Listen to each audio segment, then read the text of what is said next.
had a consulting business at one point as well. It's called Smart Info. Yeah. So you were helping out other businesses there too. Yeah. So did you get inspired by that as well? Not necessarily. It wasn't the inspiration I drew for the business of Sweet Lou's Cookies was really about the happiness that we had when we would go and get a cookie at all these different places in different cities, and I just drew from that, from Smart Info, from my previous experiences. My skill. Not anybody can build something from nothing. And that's my skill set, and so I'm there. The problem is, and the challenge we're having right now is, and this is where Crumble has done an incredible job of going from one location to 3 locations to 20 locations. So, that's something very new to me, going to 3 locations. I've never done that before, and so it's taken us 3 or 4 years now to get, COVID, a whole bunch of other things, and we're finally now working with a few folks to get the franchising together. We will be launching a protein cookie that will be shipped right across North America, and it's a phenomenal cookie. That there's Lenny and Larry's in the U.S. that's selling $30 million of a protein cookie, and that's another trend, protein in foods. What happens when a tech innovator turns his eye to gourmet cookies? Today I'm joined by Lou Gazzola, founder of Sweet Lou's Cookies, to talk about his leap from early web development to artisan baking and how he now uses AI to power nearly every part of his business. Let's dive in. So I thought I'll reach out to you because you have a very interesting background, because technology background, a programmer, and you have been in this field for really long. And then you started with a cookie shop very recently, a few years ago, 2018. If you could introduce yourself and go over that. Hi, I'm Lou Gazzola. I am founder of Sweet Lou's Cookies, and we've been operating since 2020 here in Kitchener-Waterloo. And we have the best cookie business in North America right here. And we combine it with ice cream and other treats, but mostly ice cream and cookies. And we have one-of-a-kind artisan cookies that we make right from scratch here. We have all the recipes, all the icings, and all the ideas. So my background is not in baking. It's in actually technology. And for many years, I've worked in different types of tech businesses. Actually, my expertise is starting things from nothing. And I was at TD Bank back in 1989 when I put a business case together. There was only 8 million people using the World Wide Web at the time, and it was a pretty crazy time when things you had to do in order to get onto a website. And what we did is we actually built the one of the most comprehensive websites in the world at the time. We were rated in the top 100. We were actually top 10. It was crazy what we were doing, the things that we were doing. We were doing real-time stock quotes at the time. Nobody else was doing that. We were doing commentary on the budget that would come out from the federal government. It would be posted a few minutes after the budget would come out. So these all were things that they're all things right now that we take for granted, but it was pretty innovative back then.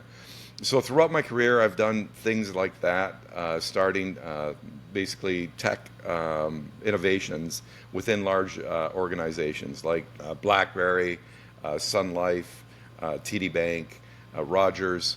And I actually launched Rogers' first business internet service. I was actually, I just remembered I was in the, riding the subway, reading the newspaper, and I had a business case to launch this business internet service, and I was having a lot of, a little bit of tough time getting it approved. We just had a quarterly meeting with Ted Rogers, and they were talking about it in the newspaper. And in the newspaper, Ted Rogers said we were launching a business internet service in 3 months. So I got my approval right there from Ted Rogers. As soon as I got in the morning, my project just shot off, and we launched a business internet service in 3 months. So that was kind of crazy. But so I've done things like that throughout my career. So, and oddly enough, my wife and I and my daughter and I, we would do a lot of traveling, about 8 or 9 years ago, 10 years ago. And whenever we went to a different city, kind of a fun thing to do is just look up the best cookie shop in that city. And we would then go and have a cookie at that place, and we would look at each other and we go, "Oh my gosh, we could probably do way better than this." So, my thing is building business cases. I wrote a business case.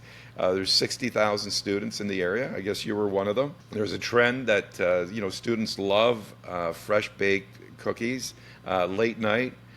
So we did a business case on that. And instead of retiring, we decided to launch a business called Sweet Lou's Cookies. And that was about 6 years ago. And why a cookie shop? Like you could have done a lot of things. You told me about like how you guys Yeah. explored cookies in like different cities, but like you have no baking experience though, None, right? none. No, it was just kind of a fun thing that we did, and I thought, why not?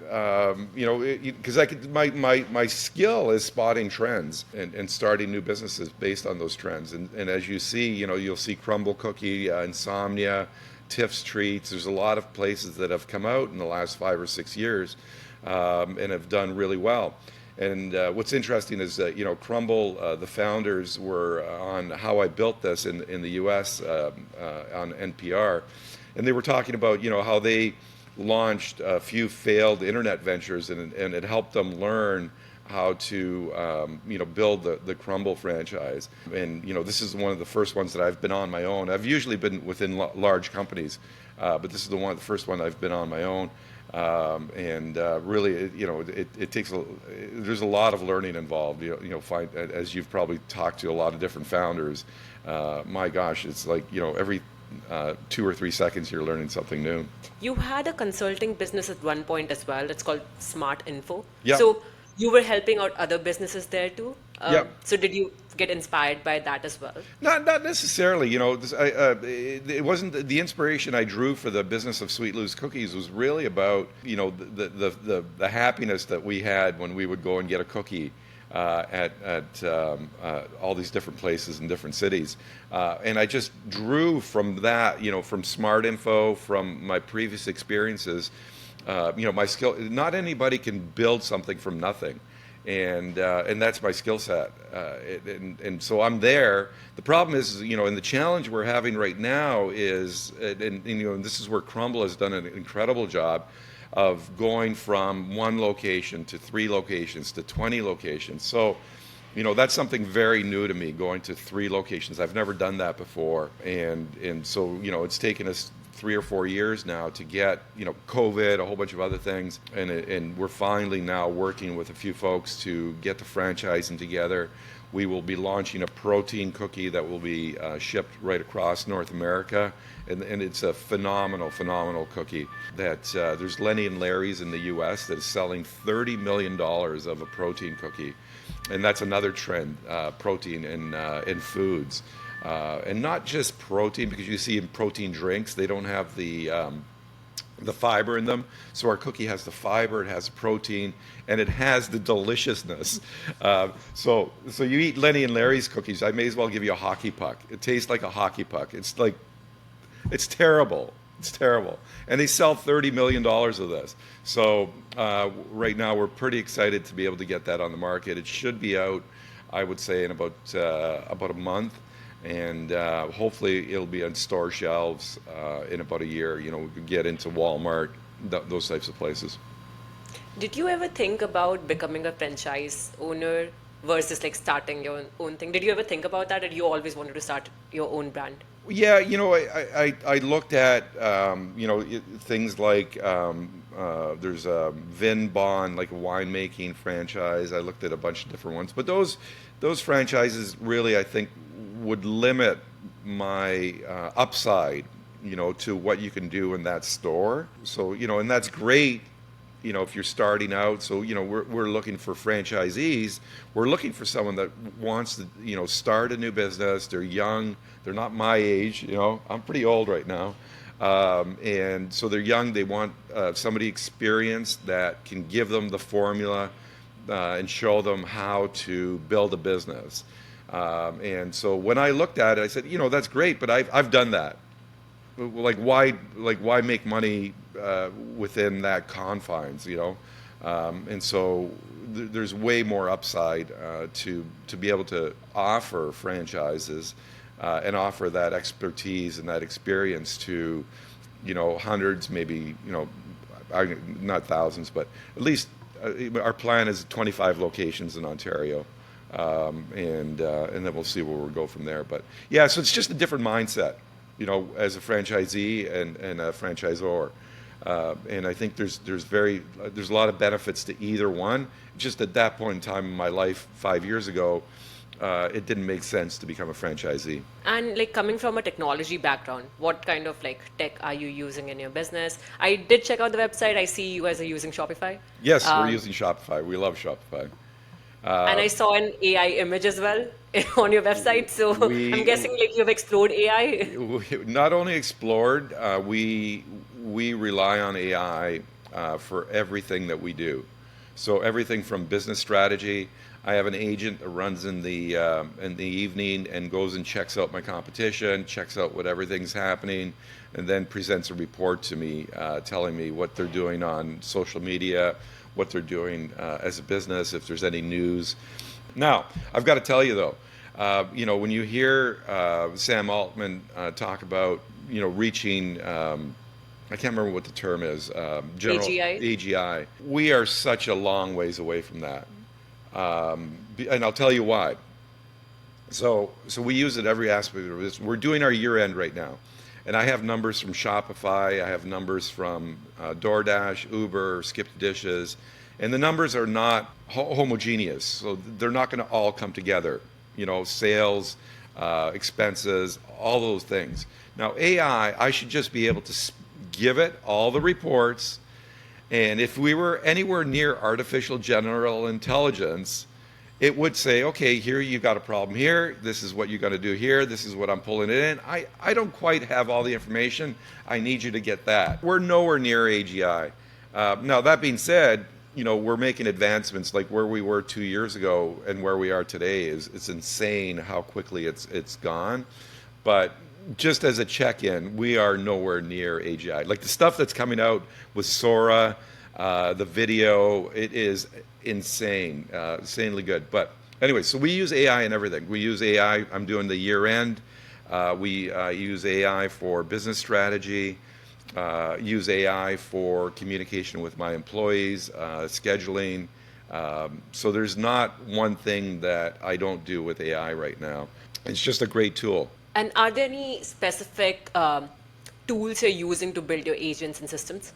Or you're using off the shelf? Yeah, we're using primarily, and the problem is with AI is the learning curve. So, you could use 5, 6 different systems because each one of them has its strengths and weaknesses. But I just don't have the time to learn different systems. So I've pretty much stuck with ChatGPT and OpenAI for most of my things. I also have found that Google's made tremendous strides. So we're also subscribers of Gemini and VO3. So we're doing a lot of videos right now with VO3. And what's really, really funny is I get some of the younger folks and creatives are getting very upset that people are using AI and taking away jobs from creative people. So now when I do an AI video, I do the video and then I basically do a video of myself saying no marketing professionals or creative professionals have been harmed in making this video because the people that we hired was me before and I made $0 before and I'm basically still making $0. So nobody's taking away anybody's jobs. But it is letting me do something very, very interesting. Yeah, so it levels the playing field, and it lets someone like myself, like a small business owner, really do a lot more than what they could have done 5 or 6 years ago. Like 5 years ago, I wouldn't be able to do the amount of content that we do on Instagram, and we're also doing it on LinkedIn, on YouTube, all over the place. And yeah, so it's like less people are needed to do more work and it's enabling you with more skills. Exactly. And I had a question about inventory management or like demand prediction. Like, are you using AI there? That inventory management is something that that's where I feel that AI doesn't have the inside. It just doesn't have the thought process. It's not able to reason and think. But we do use it. Like I've spit um, like 3 years of data in 2 seconds. I've analyzed it. I've figured it out. I know exactly what my targets are for the next week, and I know exactly where we're heading. So inventory management is not a big deal for us. It's actually pretty easy. Um, it's not something I need AI for, but I do need AI to spot trends. And I'll give you a perfect example. I was feeling that something was off on our sales, and we went back 3 years, and I could see an inflection point in November of last year where our the actual dollar sales were going up, but the number of people coming into our shop were going down. So people were spending more money, but less people were coming in. So what it tells me is that, we looked at a bunch of things, is that the people that liked the place really liked it, and they would come in and they would buy a lot more. And for the casual people, they just found somewhere else to go. So we evaluated a bunch of things that were going on, and basically the experience was not great across the board for every single one of our customers. And so we started to fix things with that experience, and now our sales are starting to go up again, or the number of people coming in is starting to go up again. And you also mentioned earlier that you use Uber Eats, Skip the Dishes, and I think DoorDash. DoorDash. DoorDash. Yeah, and I'm just trying to figure out like what kind of data you get from these platforms that you can combine with what data you have on like customers coming into the shop Well, and get like some insights yeah, out of you it. get sales data from them. Basically, they won't give you customer information because they will. That's their data. They won't share that. What they do is, and we've got a strategy to figure that out right now. We've got a. I'm going to use AI to create an app for me to do a contest like roll up the rim that Tim Hortons does. So we're going to build an app, and it's so easy to build an app now. Anyway, so the customer information, or the information that you get from them, is your sales data. Time of sale, the items, and the revenue. Yeah, makes sense. Going back to the point that you just mentioned about the app, I had a coffee shop owner come on this podcast, and we were talking about like how it makes sense to have an app. Then you can actually figure out who your customer is, and maybe like have a point system, especially like if you're trying to expand, Yeah, like you mentioned, like yeah. you are. And going back to like expansion, Lou, like if you have to open, so right now you have one store, I'm guessing, and now if you have to open one more, like what all do you look into? What do you have to think about? Like the location, the people around, what goes into like opening a new store? So what you have to do is make a decision of whether or not you're going to open it and pay for the location, and you're going to fully own it, or you're going to franchise. So meaning someone else will purchase the franchise from you, and they will own and operate that franchise and then pay you franchise fees. So there's two different ways that you can go. Some businesses go a combination of both. So Starbucks for a little bit while was doing both, where they have their own corporate-owned franchises locations, but they were also selling locations, like the locations you see in grocery stores, those types of locations, airports. Those are not owned by Starbucks for the most part. They're owned by the grocery store, or whoever it is, that wherever that Starbucks is.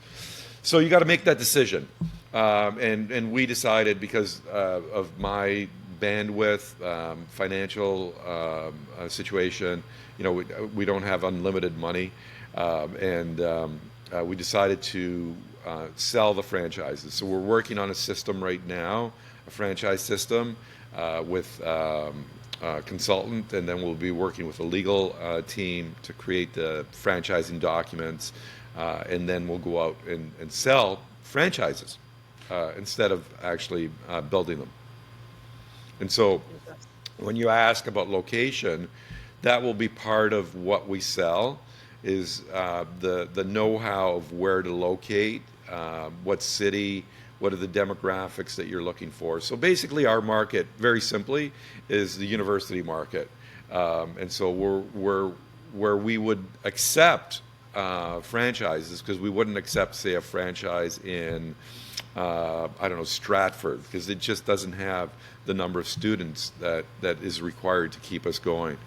And so it doesn't make sense. And I wouldn't sell a franchise to someone that I don't feel would be successful. So where we would like to locate or have locations is near students and kind of semi affluent areas. So Hamilton, Guelph, those types of places. London, Windsor. Yeah, makes sense. Yeah. And just one last question. How are you doing the brand building? Because before you start selling the franchise, your brand should be very well established. So how are you doing the brand building across all the platforms? And also, like, if you're using any tech in there, yeah. Yeah, so brand building is one of my expertises. So I also have a marketing background. I was in marketing for almost 20 years. So when I put the business case together, we put some things in the way I view a brand is that it's not just about Sweet Loose Cookies, the logo, the words that you use. There has to be a foundation that you're building on. And we're going to start advertising that a little bit more. But from the business case, what we did is put core values together and our mission statement, our value statement, and then our goal. So if you think of our just in a very, very small nutshell, our mission is to create moments of delight. So obviously when you came into our bakery, you would have had a few moments of delight and you would have remembered that, right? And so we actually did it properly. And that's one of the things that I think that we started failing over the last year of not creating those moments of delight. So when you look at the brand stands for, that creating those moments of delight. And then our core values, authenticity, being a very strong community supporter. So we've got 10 different characteristics for our core values. And we've lived those core values every single day. So we go out and I'm going to be doing a video of all the places that we've gone to donate cookies. So, people talk about the House of Friendship where it's a homeless shelter just down the road. Well, we followed them around. They were on Charles Street. They then went to where the Marriott is in Kitchener.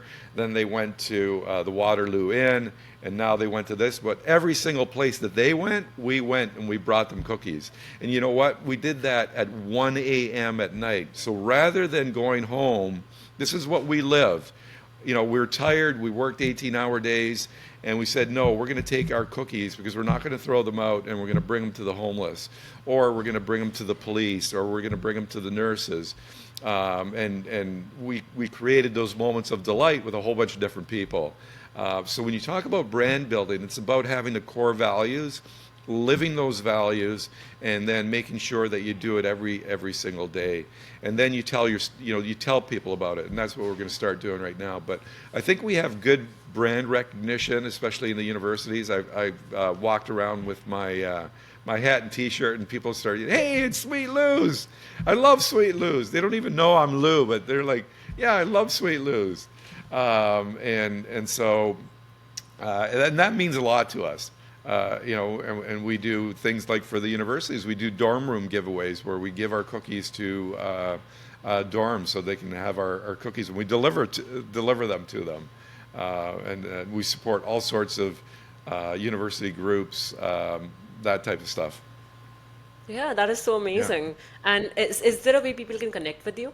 Absolutely. So you can connect with us on Instagram. That's probably the best place to connect with. That's one of the things we watch all the time.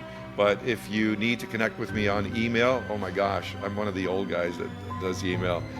It's Sweet Lou's Cookies. It's just our business name, no punctuation, at gmail.com. We'd love to hear from you. Yeah, thank you so much, Lou. Oh, you're welcome.